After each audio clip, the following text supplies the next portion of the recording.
First of all, John 15 verse 5. ಯೋಹನ 15:5ನೇ ವಚನವನ್ನು ನೋಡ್ಕೊಳ್ಳೋಣ. He's talking about the branch and the tree. ಇಲ್ಲಿ ಒಂದು ದ್ರಾಕ್ಷ ಬಳ್ಳಿ ಮತ್ತು ಕೊಂಬೆಯ ಬಗ್ಗೆ ಮಾತಾಡ್ತಾ ಇದೆ. The branch can bear no fruit without the tree. ಒಂದು ಕೊಂಬೆ ಫಲವನ್ನು ಕೊಡಬಹುದು ಒಂದು ಮರದಲ್ಲಿ. The last part of verse 5. 5ನೇ ವಚನ ಹೇಳುತ್ತೆ, Without me you can do nothing. ಇಲ್ಲಿ ಕಡೆಯ ಭಾಗ ಹೇಳುತ್ತೆ, ನೀವು ನನ್ನನ್ನು ಬಿಟ್ಟು ಏನೂ ಮಾಡಲಾರೆ ಅಂತ. That is one of the greatest truths we need to learn. ಅದು ಒಂದು ಮಹತ್ವದ ಸತ್ಯವಾಗಿದೆ, ನಾವು ಕಲಿಬೇಕಾಗಿರುವಂತದ್ದು. You turn the coin over. ನೀವು ಆ ನಾಣ್ಯವನ್ನು ತಿರುಗಿಸಿ. And it's written there, Philippians 4:13. Philippi 3:13ರಲ್ಲಿ ನೋಡ್ತೇವೆ. Philippians 4. ಕ್ಷಮಿಸಿ, ಫಿಲಿಪ್ಪಿ 4ನೇ ಅಧ್ಯಾಯ 13ನೇ ವಚನ. I can do everything through Christ who strengthens me. 13ನೇ ವಚನ ನೋಡ್ಕೊಳ್ಳೋಣ. ನಾನಂತೂ 4ನೇ ಅಧ್ಯಾಯ 13ನೇ ವಚನ, ನನ್ನನ್ನು ಬಲಪಡಿಸುವ ಆತನಲ್ಲಿದ್ದುಕೊಂಡು ಎಲ್ಲಕ್ಕೂ ಶಕ್ತನಾಗಿದ್ದೇನೆ ಅಂತ. So here are two statements. ಇಲ್ಲಿ ಎರಡು, Without Christ I can do nothing. ಕ್ರಿಸ್ತನಿಲ್ಲದೆ ನಾನು ಏನು ಮಾಡ್ಲಿಕ್ಕೆ ಸಾಧ್ಯ. With Christ who strengthens me, I can do everything that God wants me to do. ನನ್ನನ್ನು ಬಲಪಡಿಸುವ ಆತನಿಂದ ನಾನು ಏನು ಮಾಡಲು ಶಕ್ತನಾಗಿದ್ದೇನೆ ಅಂತ. He can strengthen me in my spirit. ನನ್ನ ಆತ್ಮವನ್ನು He can strengthen me in my mind. ನನ್ನ ಮನಸ್ಸನ್ನು ಶಕ್ತಿಯುತನಾಗಿ ಮಾಡ್ತಾನೆ. He can even ಮಾಡ್ತಾನೆ. strengthen me in my body and heal me to do everything that I'm supposed to do. ನನ್ನ ಶರೀರ ಕೂಡ ಬಲಪಡಿಸಿ ಅವನು ಏನು ಮಾಡಲು ಸಾಧ್ಯವಿದ್ದಾನೆ. Now there are a lot of things God doesn't want me to do.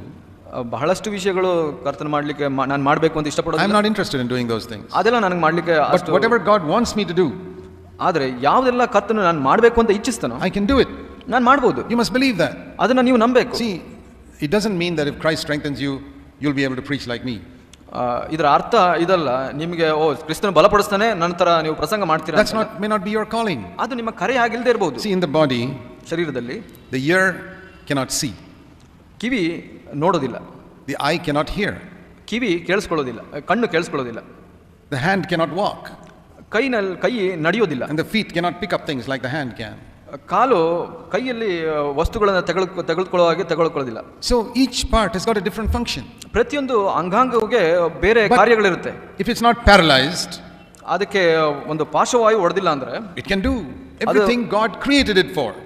ಅದು ದೇವರು ಯಾಕೆ ಸೃಷ್ಟಿ ಮಾಡಿದರೋ ಆ ಎಲ್ಲ ಕಾರ್ಯಗಳನ್ನು ನೆರವೇರಿಸುತ್ತೆ. If the eye is not paralyzed, ಕಣ್ಣಿಗೆ ಪಾರ್ಶ್ವವಾಯು ತಗಲಿಲ್ಲ ಅದು ನೋಡುತ್ತೆ. And that's what he's saying. ಅದೇ ಹೇಳ್ತಾರೆ, whatever God has called me to do, I can do it through Christ who strengthens me. ದೇವರು ನನ್ನನ್ನು ಏನು ಮಾಡಲಿಕ್ಕೆ ಕರೆದಿದ್ದಾರೋ ಅದನ್ನ ಮಾಡಲಿಕ್ಕೆ ನಾನು ಶಕ್ತಿ. That's why we need to be filled with the Holy Spirit all the time. ಅದರಿಂದ ನಾವು ಪ್ರತಿ ಸಮಯದಲ್ಲೂ ಪವಿತ್ರಾತ್ಮ ಭರಿತರಾಗಿರಬೇಕು. Christ strengthens us through filling us with his Holy Spirit. ಕ್ರೈಸ್ತನು ನಮ್ಮನ್ನ ಪವಿತ್ರಾತ್ಮನಿಂದ ತುಂಬಿಸೋದ್ರೊಂದಿಗೆ ನಮ್ಮನ್ನ ಶಕ್ತಪಡಿಸುತ್ತಾನೆ. Not that he filled me with the Holy Spirit 10 years ago. 10 ವರ್ಷದ ಹಿಂದೆ ನಮ್ಮನ್ನ ಪವಿತ್ರಾತ್ಮನಿಂದ ತುಂಬಿಸಿದ್ರಿಂದ ಅಲ್ಲ. That's like saying I put petrol into my scooter tank 10 years ago.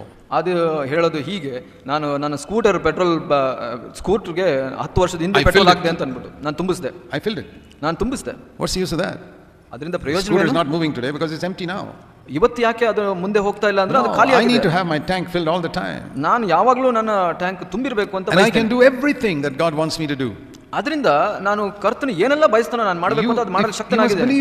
ಅದನ್ನ ನೀವು ನಂಬಬೇಕು. God can strengthen you to do every single thing that he wants you to do.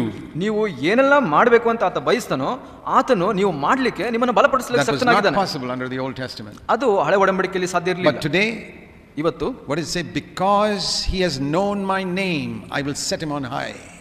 ಇದು ಏನು ಹೇಳುತ್ತೆ? ಆತ ನನ್ನ ನಾಮವನ್ನು ಅರಿತವನಾದ್ರಿಂದ ಆತನನ್ನು ಉದ್ದಪಡಿಸುತ್ತಾನೆ. Many people use the name Jesus. ನಾವು ಯೇಸುವಿನ ಹೆಸರನ್ನು we pray in the name of Jesus. ನಾವು ಬಳಸ್ತೇವೆ, ನಾವು ಪ್ರಾರ್ಥಿಸ್ತೇವೆ. You know what you're actually saying to God? ನೀವು ಏನು ಹೇಳ್ತಾ ಇದ್ದೀರಿ ಗೊತ್ತಾ ದೇವರಿಗೆ? Father, this is my request. ದೇವರೇ, ಇದು ನನ್ನ ಅವಶ್ಯಕತೆ. I am praying in the name of one who came to save me from my sins. ನಾನು ನನ್ನನ್ನು ಕಾಪಾಡಲಿಕ್ಕೆ ಬಂದ ಆ ಕರ್ತನ ಹೆಸರಲ್ಲಿ ಪ್ರಾರ್ಥಿಸ್ತಾ ಇದ್ದೀನಿ. Remember that. ಅದನ್ನ ನೆನಪಿಟ್ಕೊಳ್ಳಿ. When you say in Jesus name, ನೀವು ಯೇಸುವಿನ ನಾಮದಲ್ಲಿ ಅಂತ ಹೇಳುವಾಗ, I am praying, Father, in the name of one who came to save me from all my sins. ನನ್ನ ಎಲ್ಲಾ ಪಾಪಗಳಿಂದ ರಕ್ಷಿಸಲಿಕ್ಕಾಗಿ ಬಂದ ಯೇಸುವಿನ ಹೆಸರಲ್ಲಿ ನಾನು ಪ್ರಾರ್ಥಿಸ್ತಾ ಇದ್ದೀನಿ. Most Christians who pray in the name of Jesus don't even know that. ಬಹಳಷ್ಟು ವಿಶ್ವಾಸಿಗಳು ಕ್ರೈಸ್ತರು ಪ್ರಾರ್ಥಿಸ್ತಾರೆ, ಆದ್ರೆ ಅದರ ಅರ್ಥ ಗೊತ್ತಿಲ್ಲ. They keep on praying in the name of Jesus every day. ಪ್ರತಿ ದಿವಸ ಅವರು ಯೇಸುವಿನ ಹೆಸರಲ್ಲಿ ಪ್ರಾರ್ಥಿಸ್ತಾ ಇರ್ತಾರೆ. And keep on being defeated in sin every day. ಪಾಪದಲ್ಲಿ ಮತ್ತೆ ಬೀಳ್ತಾ ಇರ್ತಾರೆ ಪ್ರತಿ ದಿವಸ. They have not known his name. ಅವರಿಗೆ ಆ ಹೆಸರು ಗೊತ್ತಿಲ್ಲ. But Psalm 91 says, if he knows my name, I will set him on high. ಕೀರ್ತನೆ 91ರಲ್ಲಿ ಹೇಳುತ್ತೆ, ಯಾರು ಆತನ ನಾಮವನ್ನು ಅರಿತಿರ್ತಾರೋ ಅವರಿಗೆ ಉದ್ಧಾರ ಪಡಿಸ್ತೀನಿ. God has given Jesus a name which is above every other name. ದೇವರು ನಮಗೆ ಎಲ್ಲ ಹೆಸರಿಗಿಂತ ಹೆಚ್ಚಿನ ಹೆಸರನ್ನ Name ಕೊಟ್ಟಿದ್ದಾರೆ, of Jesus. ಯೇಸುವಿನ ಹೆಸರಾಗಿ. And in that name we can be saved from all our sins. ಆ ಹೆಸರಿನ ನಿಮಿತ್ತವಾಗಿ ನಾವು ಎಲ್ಲ ಪಾಪದಿಂದ ರಕ್ಷಣೆಯನ್ನು ಹೊಂದಲಿಕ್ಕೆ ಸಾಧ್ಯ ಇದೆ. That is what we need to understand. ಅದೇ ನಾವು ಅರ್ಥ ಮಾಡ್ಕೊಳ್ಬೇಕು.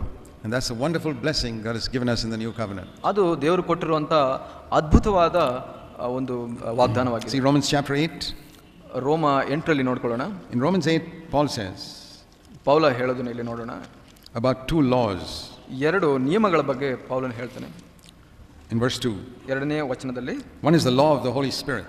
ಪವಿತ್ರಾತ್ಮನಿಂದಂತಾದ ನಿಯಮ. And the other is the law of sin and death. ಪಾಪ ಮರಣದಿಂದ ಉಂಟಾದ ನಿಯಮ.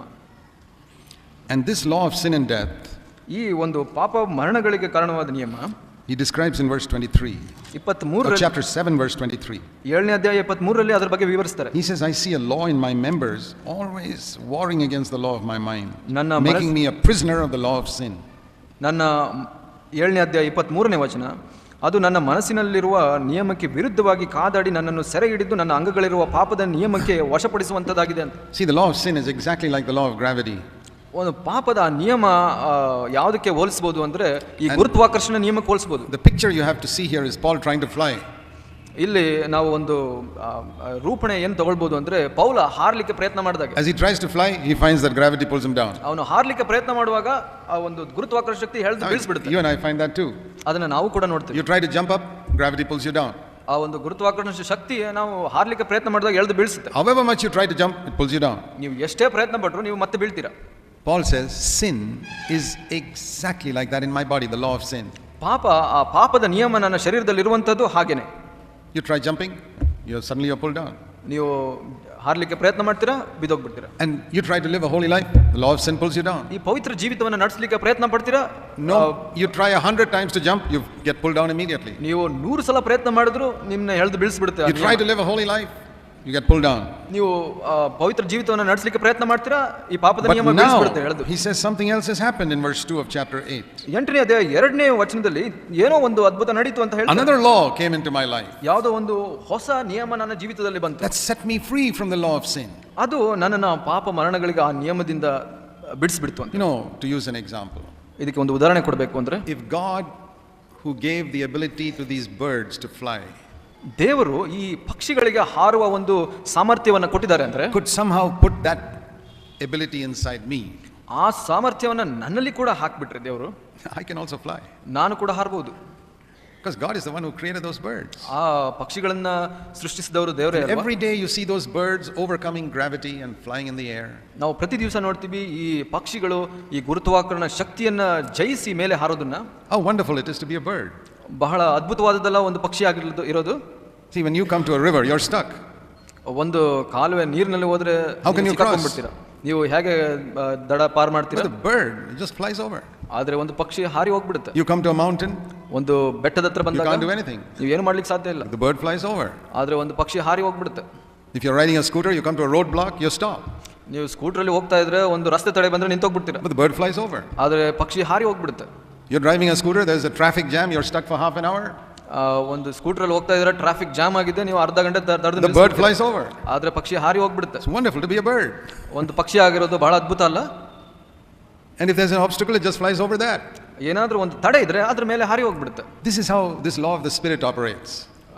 ಇದು ಹಾಗೇನೆ ಈ ಒಂದು ಪವಿತ್ರಾತ್ಮನ ನಿಯಮ ಕೂಡ ನಡೆಸುತ್ತೆ. The Holy Spirit lifts me up over this law of sin and death. ಈ ಪವಿತ್ರಾತ್ಮನ ನಿಯಮ ಶಕ್ತಿ ಈ ಪಾಪದ ಶಕ್ತಿಗಿಂತ ಮೇಲೆ ನಮ್ಮನ್ನು ನಡೆಸುತ್ತೆ. That is the wonderful thing that Jesus has come to bring. ಅದೇ ಒಂದು ಅದ್ಭುತವಾದ ಸಂಗತಿ ಯೇಸು ನಮಗೆ ಕೊಟ್ಟ. And I believe that is where the Pentecostal movement has gone completely astray by only talking about speaking in tongues. ಪೆಂಟೆಕೋಸ್ಟ್ನವರು ಮಾಡಿರೋ ದೊಡ್ಡ ತಪ್ಪು ಏನು ಅಂದ್ರೆ ಇದರಲ್ಲಿ ಪವಿತ್ರಾತ್ಮನ ಶಕ್ತಿ ಅಂದ್ರೆ ಅನ್ಯ ಭಾಷೆಯಲ್ಲಿ ಮಾತಾಡೋದು ಮಾತ್ರ ಅಂತ ಹೇಳೋದು. I don't want to criticize them because they have emphasized the fullness of the Holy Spirit unlike other groups in Christianity. ನಾನು ಅವ್ರನ್ನ ಖಂಡಿಸೋದಿಲ್ಲ, ಯಾಕೆ ಅಂದ್ರೆ ಬೇರೆ ಗುಂಪುಗಳ ತರ ಅವ್ರು ಇಲ್ಲದೆ ಅವರ ಪವಿತ್ರಾತ್ಮನ ಅಭಿಷೇಕದ ಬಗ್ಗೆ ತಿಳಿಸಿದ್ದಾರೆ. Praise God for all those who emphasize that you must be filled with the Holy Spirit.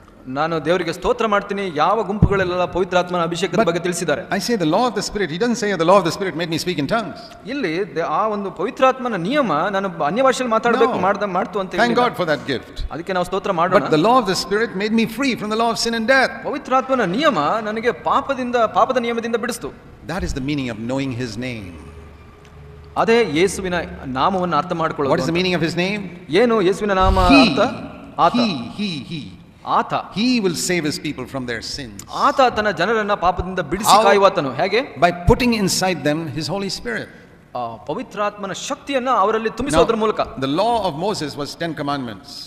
ಒಂದು ಮೋಶೆಯ ಒಂದು ದಶಾಜ್ಞೆ 10 But the law of the Spirit, ಆದ್ರೆ ಇಲ್ಲಿ ಪವಿತ್ರಾತ್ಮನ ನಿಯಮ it's not commandments. ಇದು ಆಜ್ಞೆಗಳಲ್ಲ. It says here, it is life in Christ Jesus.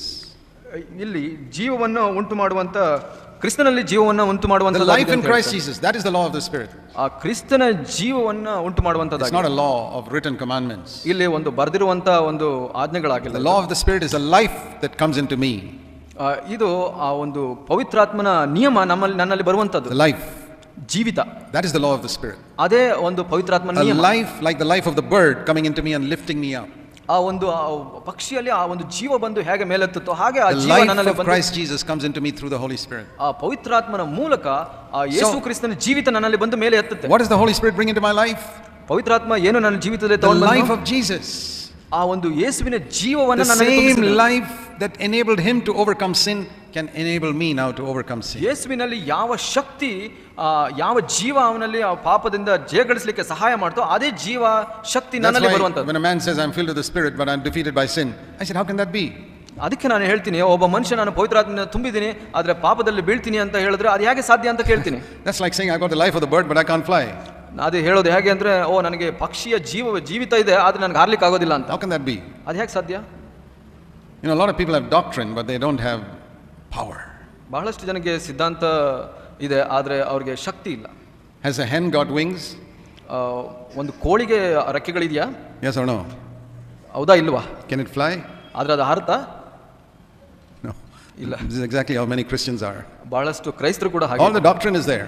ಎಲ್ಲ ಬೋಧನೆಗಳು ಸರಿಯಾಗಿದೆ. They are still crawling on the earth. ಆದ್ರೆ ಇನ್ನು ಭೂಮಿ ಮೇಲೆ But ನರಳ್ತಾ look at that eagle. That's got wings and it can fly. ಆ ಹದ್ದು ನೋಡಿ ಅದಕ್ಕೆ ರೆಕ್ಕೆ ಇದೆ ಆದ್ರೆ ಅದು ಹಾರುತ್ತೆ. God wants to give us the power of the Holy Spirit.